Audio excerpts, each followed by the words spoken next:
आपका अपना TV channel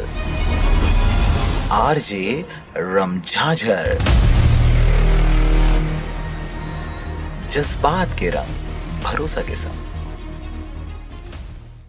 लंबे समय से शिक्षक पंचायत संघ अपनी संविलियन व आरक्षण जैसी मांगों को लेकर सुर्खियों में बनी हुई है। वर्तमान में राज्य सरकार से संगठन द्वारा वेतन संबंधी मांग किया जा रहा है और दिसंबर माह से वेतन नहीं मिलने की वजह से संघ इस वर्ष होली नहीं मनाने का फैसला लिया है।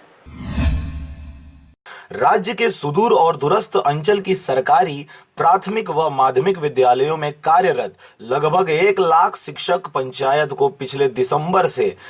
वेतन का भुगतान नहीं हुआ है। संगठन ने मुख्यमंत्री रमन सिंह से केंद्र सरकार से बात कर वित्त विभाग में लटकी बिल को तत्काल स्वीकृति देने हस्तक्षेप करने की मांग की है, जिससे होली पूर्व वेतन भुगतान हो सके। शिक्षक पंचायत एम्प्लॉइज एसोसिएशन संघ के प्रांताध्यक्ष की माने तो सर्व शिक्षा अभियान के तहत कार्य कर रहे शिक्षकों की लंबित वेतन होली के पहले मिलने की उम्मीद नहीं है, जिसके मद्देनजर राज्य के लगभग 1 लाख शिक्षकों सहित राज्य के सभी शिक्षक संगठनों ने इस वर्ष होली नहीं मनाने का फैसला लिया है।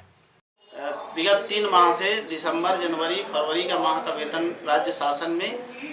शासन से अभाव के कारण लटका हुआ है और आज तक उनका भुगतान नहीं हुआ है और उम्मीद भी नहीं है कि होली के पूर्व इनकी भुगतान हो जाएगी, जिसके कारण शिक्षक पंचायत एम्प्लॉइज एसोसिएशन सहित राज्य के सभी संगठनों ने ये निर्णय लिया है कि होली का त्यौहार इस बार नहीं मनाएंगे और होली प्रतीकात्मक न होकर के विरोधात्मक रूप से मनाई जाएगी पूरे छत्तीसगढ़ में। राज्य शासन से, मुख्यमंत्री जी से हम अपील करते हैं कि शीघ्र ही किसी भी मत से हो शिक्षक पंचायत संवर्ग की वेतन व्यवस्था किया जाना चाहिए ताकि वो अच्छे ढंग से त्यौहार मनाई जा सके।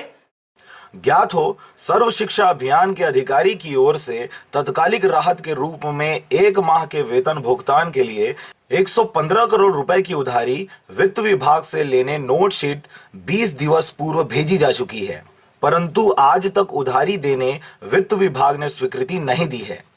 संघ की माने तो सर्व शिक्षा अभियान में कार्यरत शिक्षक पंचायत को तत्कालिक राहत के रूप में ब्याज, गिरवी या उधारी लेकर होली का पर्व मनाना पड़ेगा, जिससे प्रदेश के शिक्षक सहित जिले के संघ पंचायतों में रोष व्याप्त है, जिसको देखते हुए 1 लाख शिक्षकों सहित राज्य के सभी शिक्षक संगठनों ने इस वर्ष होली को विरोध के रूप में लेते हुए त्योहार नहीं मनाने का फैसला तो ले लिया है। अब देखने वाली बात यह होगी कि शिक्षा कर्मियों की लंबित वेतन सरकार द्वारा दी जाती है या फिर इनकी इस वर्ष की होली वेतन के अभाव में ऐसे ही गुजर जाती है। Bureau report, RJ रमझाझर।